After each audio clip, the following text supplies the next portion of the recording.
Olá, sejam muito bem-vindos ao nosso canal, às nossas redes. Boa tarde, pessoal do podcast.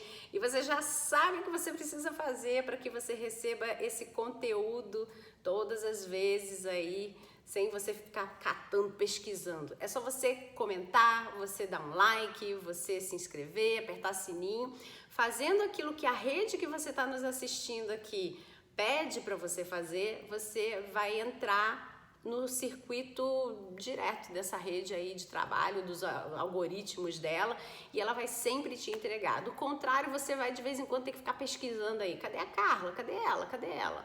Então, faça isso, que aí o algoritmo vai entender que você quer sempre receber esses vídeos, tá bom?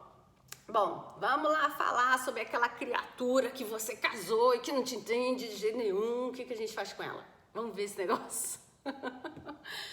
A gente vai pedir emprestado aí uma nomenclatura, né, de uma outra ciência da psicanálise. A gente vai puxar aí três nomezinhos, na verdade, emprestado dela, pra gente fazer uma explicação pra você, tá? Dentro de você, né, dentro de mim, existem 3 pessoas, acredita?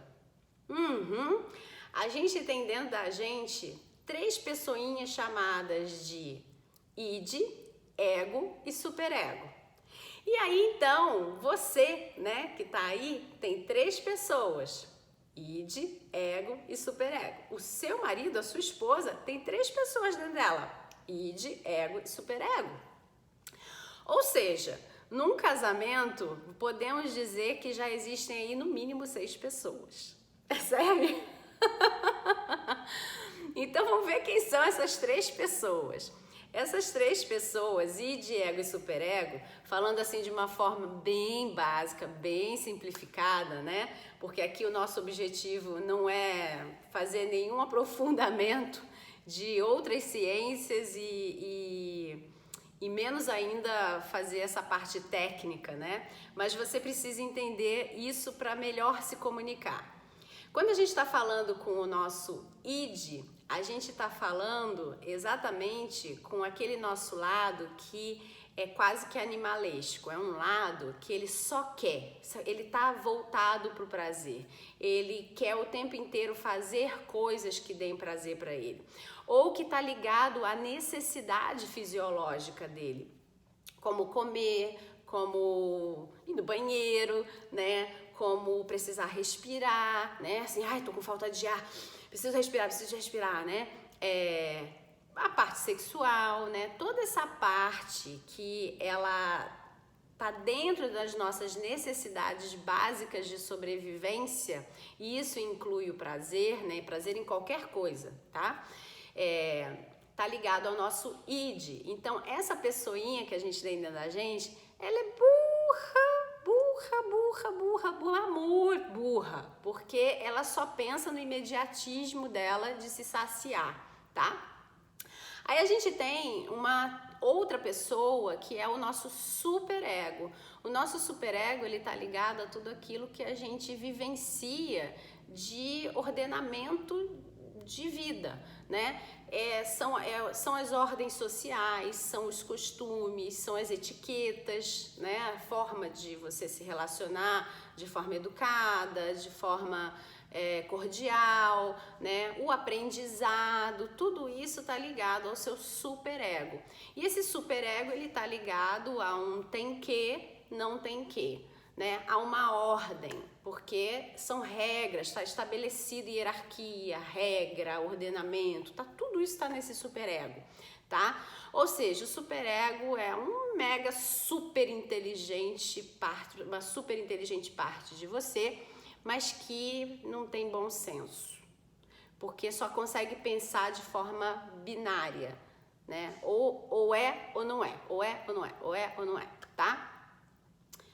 E aí a gente tem um serzinho no meio do caminho, que é o ego, né? E é exatamente esse serzinho aí no meio do caminho que faz a comunicação entre o burrinho que a gente tem e o inteligente que a gente tem, mas que não tem habilidade social, né? Social não, vamos botar assim. Não tem habilidade nenhuma de maleabilidade, vamos botar assim, tá? Então, Como não tem isso, esse ego junta esses dois aqui no meio para que eles se comuniquem melhor. E aí sai um negocinho chamado ponderação, sai um negocinho chamado flexibilidade, sai um negocinho chamado melhor entendimento, né? Sai um negocinho chamado cordialidade, enfim, vão saindo coisinhas que nem tanto a necessidade louca, nem tanto a ordem absoluta, tá? E isso tá no meio do caminho, né? E aí você imagina agora que você tem isso, a sua esposa ou seu marido tem isso também. E aí o que às vezes acontece? Você tá no seu dia animalesco e você tá no seu dia do eu quero de qualquer jeito, eu não quero saber de nada, só quero. E aí o seu marido, a sua esposa está no dia dele ou dela lá de hiperego, de ordenamento. Mas não pode, mas tem que. E aí tá faltando alguém aí no meio para fazer essa interseção e fazer o momento de ponderação para que você entenda que você, com a sua vontade animalesca ali, né, das suas necessidades básicas, você tem uma regra a ser cumprida que o outro está te obrigando a cumprir, mas nem tanto o céu, nem tanto a terra. Vocês podem entrar no meio do caminho e entenderem que de repente essa necessidade pode ser saciada de uma forma maleável, né, de uma outra forma, ou que essa necessidade ela pode ser parcialmente saciada, né, e também num novo acordo, tá? Então, o que acontece na hora que a gente está brigando, muitas das vezes, é que a gente está falando com o id e o id da outra pessoa. Então, se eu tô no meu ponto animalesco, a outra tá no ponto animalesco dela, a gente não vai conseguir fazer nada, a não ser que a gente esteja querendo a mesma coisa, né? Se a gente tá aqui falando com o hiper e o hiper da outra pessoa, se a gente não está querendo a mesma coisa, a gente também não vai conseguir fazer com que a gente consiga se encontrar nessa conversa, né? Se eu tô falando com o meu hiper aqui e a outra pessoa tá falando com o id dela, a gente vai conflitar certamente, porque eu tô falando do burro com o lado burro com o lado inteligente, então não vai conseguir. Se eu tô falando com o meu id, que é meu lado burro, e o lado inteligente da outra pessoa, eu também não vou conseguir, né? Então você percebe que o único caminho tá aqui no meio, né? Que é a gente conseguir trazer o nosso lado, que eu chamei de lado burro, né?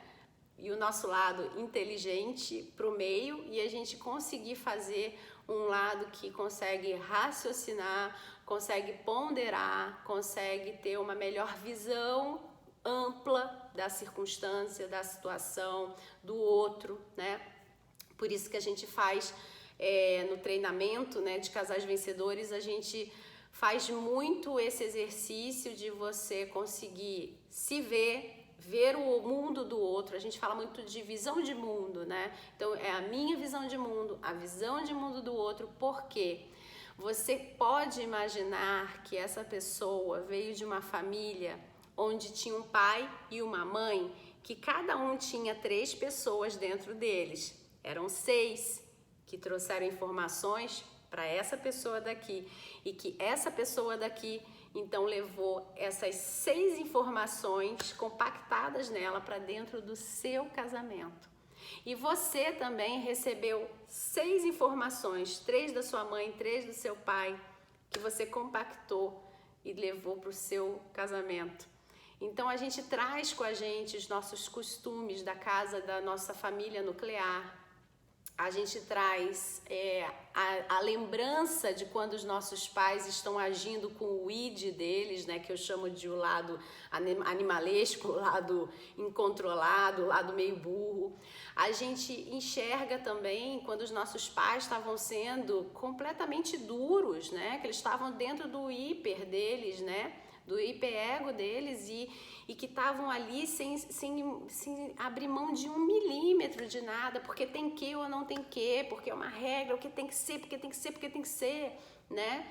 E a gente também enxerga quando os nossos pais entraram no meio do caminho ali no ego e que eles conseguiram fazer com que isso se organizasse. Às vezes a gente está dentro de uma família que está mal preparada e que usa muito dessas extremidades o tempo inteiro, né? E que pouco se relaciona aqui no meio.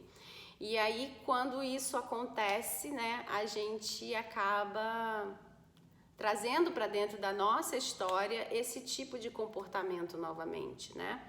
A gente começa a sem querer, cobrar do outro coisas relacionadas a isso. Então, assim, o objetivo desse vídeo não é a gente ficar falando dessa parte técnica, mas é mostrar para você que por que é que às vezes você tem pensamentos de que você tem uma necessidade absurda e que dane-se o mundo, você precisa sair correndo e resolver. E tudo bem se o outro não tá nem aí, e aí o outro fica chateado porque o outro tá ali ponderando tudo e de repente se sente desrespeitado por você porque você saiu correndo para fazer alguma coisa que o outro falou, nossa, mas era você parar e observar, né? Ou porque de repente você tá tão irritado, porque você tá dando uma ordem, você tá falando, você tá dizendo que isso não é bom, ou porque a sociedade tá punindo vocês por causa disso, por causa daquilo, por causa disso aqui. E por que é que isso está acontecendo, né? E às vezes o outro tá te enxergando também dentro dessa ponderação e fala, mas espera aí, também não é assim, né? E aí às vezes a pessoa que tá numa ponta ou tá na outra ponta, ela se sente absolutamente irritada, né? Com raiva de que o outro não tá conseguindo enxergar que ela precisa daquilo agora, daquele jeito, que tem que ser, entendeu? E o outro tá lá na mó calma, tipo, não, peraí, vamos lá, calma assim, lá, e a outra tá, ai, que ódio, né? Porque a outra tá tendendo para essas extremidades, tá? Então, se você tá nessas extremidades, você entendeu agora por que é que você tem que voltar pro centro, né? Ou se você tá se relacionando com uma pessoa que tá nas extremidades, você entendeu agora por que você tem que se manter no centro, né? E ir puxando aos poucos essa pessoa pro centro, né? Mostrando para ela através dos seus resultados, das suas respostas, das suas perguntas, como você vai trazendo ela para o centro novamente, né? E aí fazer isso vai com a sua sensibilidade de ter a sua visão de mundo muito clara e a tentativa de enxergar a visão de mundo da outra pessoa, que vai através de uma metodologia. Aliás, de uma metodologia não, vai através de uma técnica, né, que é a técnica da empatia, que não é essa empatia que você conhece, a técnica da empatia, eu acho que tem aqui no canal, mas com certeza no nosso curso tem. E aí, na técnica da empatia, você consegue, então, entender com verdade quem é esse outro e como é que a visão de mundo dele se estrutura, e por isso você consegue fazer as perguntas corretas, para que você consiga puxar aí desse outro, né, que ele ou ela volte para o centro, né, e não fique tão irritado aí brigando nas extremidades, tá? Então, é por isso que vocês brigam, tá desvendado? A briga, ela não acontece porque ficou a faca em cima da pia, porque esqueceu de pegar a criança na escola, porque você sempre chega atrasado, porque você me faz ciúmes, porque você não me respeita, porque você não presta atenção em mim. A briga, ela no fundo, ela não tá acontecendo muito por causa disso, não. Ela tá acontecendo mais por causa dessa questão de necessidades aí, e a gente vê isso dentro do nosso curso, tá bom? Bom, eu espero que você tenha conseguido abrir um pouquinho aí a sua mente, entender um pouquinho mais sobre essas bases dessa confusão aí que você possa estar vivendo, e comece a caminhar de pouquinho em pouquinho para um lugar que vá para o meio do caminho, que traga mais estabilidade, mais calmaria, né? E que consiga resgatar o outro também né? Através do seu novo comportamento, da sua nova visão de mundo, tá? Grande abraço e fique bem. Tchau, tchau.